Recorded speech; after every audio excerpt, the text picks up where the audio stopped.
Hello student. देखिए, हमारा जो टॉपिक है आज का, हमें दो चीज़ें स्टडी करनी है, रिफ्रैक्टिव इंडेक्स और law of refraction of light. तो सबसे पहले हम स्टडी करते हैं रिफ्रैक्टिव इंडेक्स के बारे में। तो रिफ्रैक्टिव इंडेक्स के दो मीनिंग अब हम समझेंगे। एक तो इसके नाम से आपको किस चीज़ के बारे में पता लगता है, और दूसरा इसका मैथमेटिकल मीनिंग। तो सबसे पहले मैं बात करता हूँ इसके फिजिकल मीनिंग, यानी इसको देखते ही आप किस चीज़ का आइडिया लगाते हैं। तो रिफ्रैक्टिव इंडेक्स क्या बताता है हमें? लाइट की बेंडिंग एबिलिटी बताता है। जैसे लाइट एक मीडियम से दूसरे मीडियम में जाएगी, हमने पढ़ा है जैसे ही मीडियम चेंज होगा वो अपने रास्ते से बेंड हो जाएगी। तो वो जो बेंडिंग है कितनी ज़्यादा होगी उसके बारे में कौन बताता है हमें? Refractive index. It tells about the light bending ability of medium. कोई मीडियम लाइट को कितना बेंड कर रहा है वो कौन बताएगा हमें? Refractive index.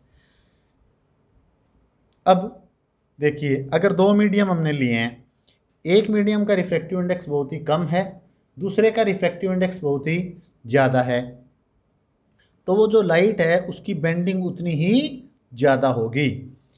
More is the difference in the refractive index of two media, more will be the bending of light. तो बेंडिंग को समझने के लिए आप ये समझ सकते हो, जो दो मीडियम है उनके रिफ्रैक्टिव इंडेक्स का डिफरेंस अगर ज़्यादा है तो बेंडिंग ज़्यादा होगी, कम है तो बेंडिंग कम होगी। अब दूसरे पर आ जाइए, ये है इसका फॉर्मूला, मैथमेटिकल फॉर्मूला। क्या कहता है? ये हमें ऐसे बताता है कि लाइट जो है किसी भी मीडियम में लाइट की तुलना में कितनी स्लो चल रही है उसके बारे में हमें कौन बताता है? Refractive index. यहाँ तो क्या बताया? Bending ability. यहाँ हम ऐसे समझ सकते हैं कि लाइट जब एक मीडियम से दूसरे मीडियम में जाएगी तो उसकी स्पीड जो है वो लाइट से कितने गुना कम हो जाएगी, कितने टाइम कम हो जाएगी, वो हमें रिफ्रैक्टिव इंडेक्स से पता लगता है। जैसे देखिए, फॉर्मूला क्या हो गया? It is the ratio of speed of light in air और vacuum to the speed of light in medium. मैंने स्पीड ऑफ लाइट जो है वो एयर या वैक्यूम में ऑलमोस्ट क्या ले रखी है? सेम ले रखी है, थोड़ा सा ही डिफरेंस होते हैं। तो ऑलमोस्ट सभी बुक के अंदर इसको सेम ही लेते हैं हम, तो अलग अलग ना बता के एक ही बता देते हैं कि speed of light in air या वैक्यूम कितनी है? 3 × 10⁸ मीटर पर सेकेंड, ये स्पीड है। तो यहाँ से फॉर्मूला क्या बनेगा आपके पास? जो फॉर्मूला बनेगा एन का, n इज इक्वल टू कितना आ गया? n is equal to c/v। अब इसके ऊपर अपन न्यूमेरिकल सोल्व करेंगे। जैसे मैंने यहाँ पर दो न्यूमेरिकल लिए हैं। देखिए, न्यूमेरिकल में क्या करेगा आपको? c तो फिक्स है, इसकी वैल्यू तो आपको याद रखनी है, एग्जाम में गिवन भी होगी। v देगा, n पूछेगा, या n दे के क्या पूछेगा? v। तो फर्स्ट न्यूमेरिकल में देखिए, calculate the refractive index of glass. Glass का क्या निकालना है आपको? Refractive index. If the speed of light in glass, glass के अंदर जो लाइट की स्पीड है अगर वो कितनी हो? 2 × 10⁸ मीटर पर सेकेंड हो। तो ये फॉर्मूला है। क्या फॉर्मूला होता है? n is equal to c/v। क्या गिवन है? ग्लास के अंदर स्पीड गिवन है 2 × 10⁸ मीटर पर सेकेंड स्पीड। n पूछा है, कैलकुलेट द रिफ्रैक्टिव इंडेक्स।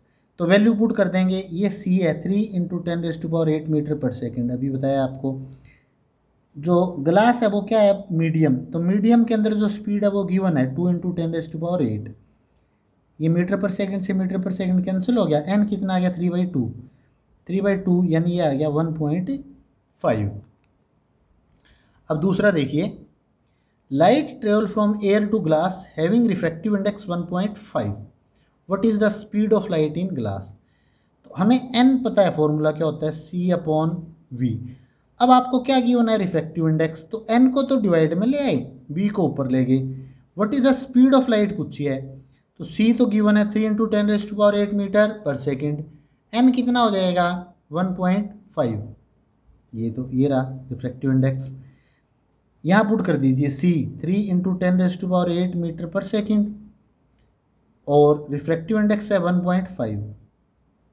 इसका मैं डेसिमल हटाऊंगा तो 1.5, यहाँ इसको हटा के यहाँ क्या लिख दिया मैंने? 10।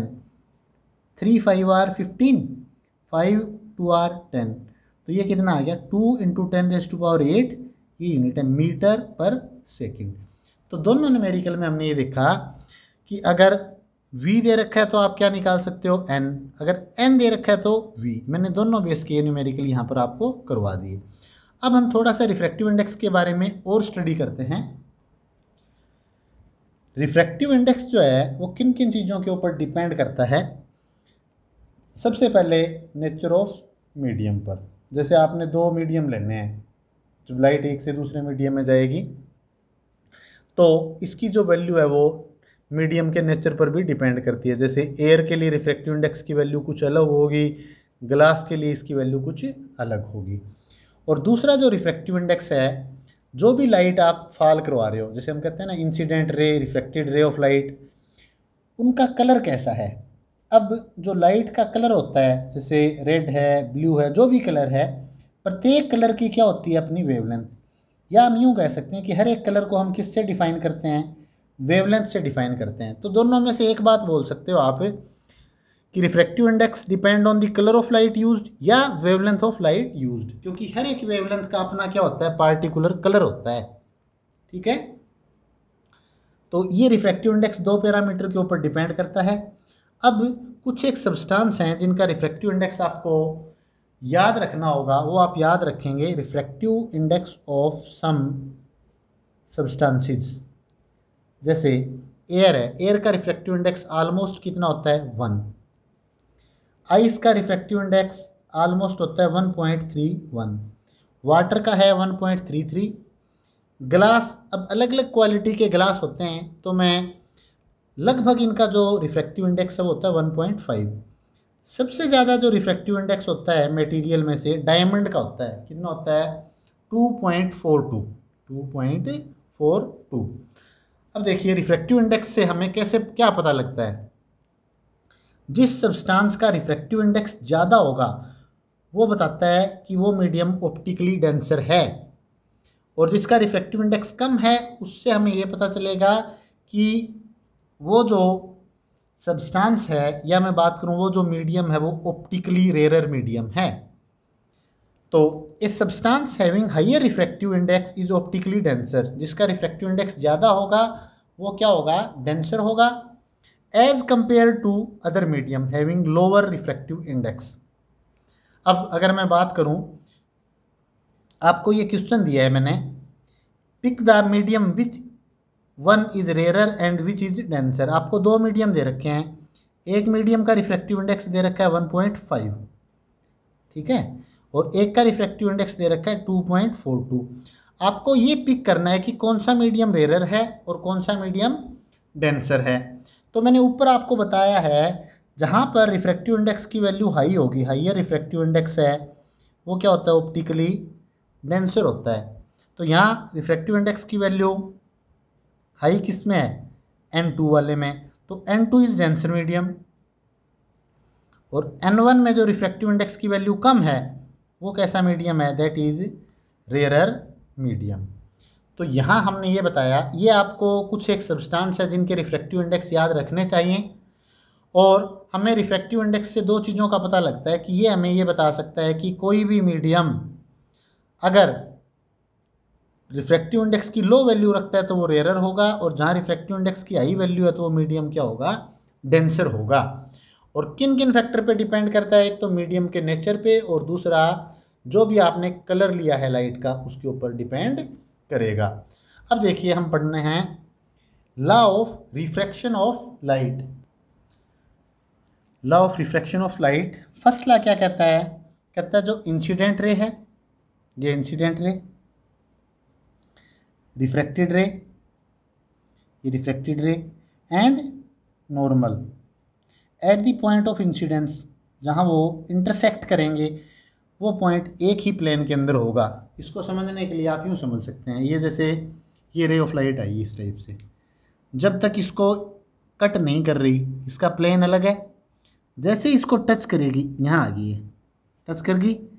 अब नॉर्मल क्या होगा, नॉर्मल होता है इसके 90 डिग्री पर लाइन, तो नॉर्मल ये हो गया,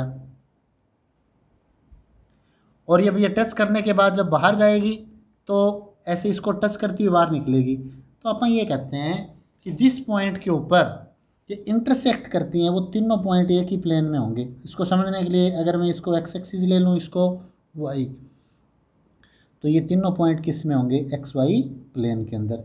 बट आपको ये वाली चीज़ ज़रूर लिखनी है,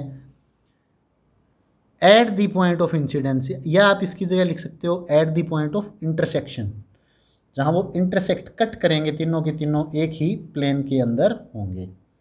दूसरा देखिए इसका इम्पोर्टेंट लॉ है स्नेल्स लॉ। ये ऑलमोस्ट सभी फॉर्मूलों के अंदर आप में इसको यूज़ करेंगे, मैथमेटिकल में ये बहुत बड़ा रोल प्ले करता है।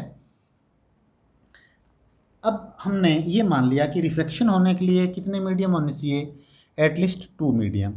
तो ऊपर वाला मीडियम मैंने मान लिया मीडियम फर्स्ट, और नीचे वाला मैंने मान लिया मीडियम 2। और मैं ये ले रहा हूँ कि ऊपर वाला मेरा मीडियम है रेयर और नीचे वाला मीडियम क्या है, डेंसर। ठीक है, तो 2 मीडियम लिए, रेयर और डेंसर। इसको मान लिया मीडियम 1, इसको मीडियम 2। तो मीडियम 1 का रिफ्रैक्टिव इंडेक्स मैंने n1 ले लिया, मीडियम 2 का रिफ्रैक्टिव इंडेक्स n2 ले लिया। तो इसको स्टेटमेंट को समझने से पहले हम मैथमेटिकल समझ लेते हैं। तो अब यहाँ देखिए, जो लाइट इस मीडियम से आ रही है, ये मीडियम कैसा है, रेयर। अभी मैंने आपको बताया कि रेयर मीडियम का रिफ्रैक्टिव इंडेक्स कम होता है, तो n1 की वैल्यू क्या होगी, कम। n1 क्या होगा, स्मॉल। तो मैंने यहाँ लिख दिया n1 multiplied by sine of I, sine of i वो इक्वल होगा, किसके इक्वल होगा। अब लाइट दूसरे मीडियम में गई, वो मीडियम कैसा है, डेंसर। तो डेंसर का रिफ्रैक्टिव इंडेक्स क्या है, n2। ये ज़्यादा है, किससे ज़्यादा है, n1 से। n2 की वैल्यू ज़्यादा है, किससे ज़्यादा है, n1 से। और i की वैल्यू किससे ज़्यादा है, i की वैल्यू ज़्यादा है r से। तो यहाँ क्या हुआ, n2 multiplied by sine of r। अब इसको समझिए, इस टर्म को, ये क्या कहता है कि n1 अगर कम है, यहाँ पर रेयर मीडियम है तो n1 कम है, तो i की वैल्यू बढ़ जाएगी, इज इक्वल टू क्या होगा, अब दूसरे मीडियम में गए तो n2 बढ़ गया, तो r की वैल्यू क्या हो जाएगी, कम। यानी जो प्रोडक्ट है, किसका प्रोडक्ट, रिफ्रैक्टिव इंडेक्स का और साइन ऑफ एंगल का, वो हमेशा क्या रहता है, कांस्टेंट रहता है। इसको आप यहाँ से समझ सकते हो कि जो मीडियम रेयर होगा वहाँ पर n1 अगर छोटा है तो i हमेशा क्या आएगा, बड़ा। डेंसर में क्या हो जाएगा, n2 अगर बड़ा है तो r हमेशा क्या रहेगा, स्मॉल। तो इसी को हम क्या बोलते हैं, स्नेल्स लॉ। अब समझ लीजिए क्या कहता है, the product of sine of angle of incidence, ये रहा product of sine of angle of incidence of and refractive index of one medium, ये किसका, एक मीडियम का, is equal to product of sine of angle of refraction and refractive index of other medium, ये दूसरे medium का। ये हमेशा बराबर रहेंगे। अब कैसे बराबर रहेंगे वो मैंने आपको बता दिया है। ये से रेयर मीडियम है तो ये कम, तो ये ज़्यादा। ये मैंने आपको बताया था, जब लाइट रेयर से कहाँ जाती है, डेंसर में, तो क्या होगा, टुवार्ड्स दी नॉर्मल, भी टुवार्ड्स दी नॉर्मल होगी, तो नॉर्मल की तरफ मुड़गी, तो आर तो छोटा हो गया ना। अब आर छोटा है तो ये बड़ा होगा, ये छोटा है तो ये बड़ा है। अब देखिए इसको, sine of I, sine R को डिवाइड में ले आया, is equal to n2 upon n1। अब आपकी जो बुक्स हैं NCERT वगैरह में जो फॉर्मूला दे रखा है वो यहाँ से दे रखा है। वो क्या करता है, जो मीडियम फर्स्ट है उसको वो क्या ले लेता है, एयर ले लेता है। मीडियम 1 को क्या ले लिया, एयर। अब एयर का रिफ्रैक्टिव इंडेक्स मैंने आपको अभी बताया कि लगभग कितना होता है, 1। इसको अगर 1 ले लूँ, भी एक को जब 1 ले लिया तो दूसरे को n2 मानने का कोई मतलब नहीं है। इसको आप सिंपली क्या मान लो, n मान लो। क्या मान लेंगे हम, n। तो यहाँ वैल्यू पुट कर देंगे, sine I upon sine R is equal to, ये कितना आ गया, n, और ये कितना आ गया, डिवाइड बाई 1। तो यहाँ से कितना आया, sine I upon sine of R is equal to n।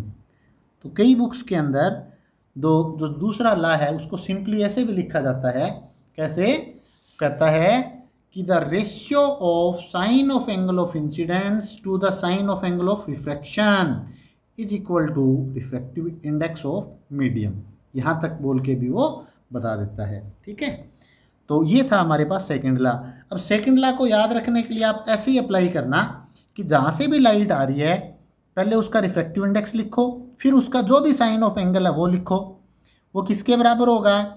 जिस मीडियम में भी लाइट जा रही है उसका refractive index multiplied by sine of angle of refraction. ये है हमारे पास सेकंड लॉ।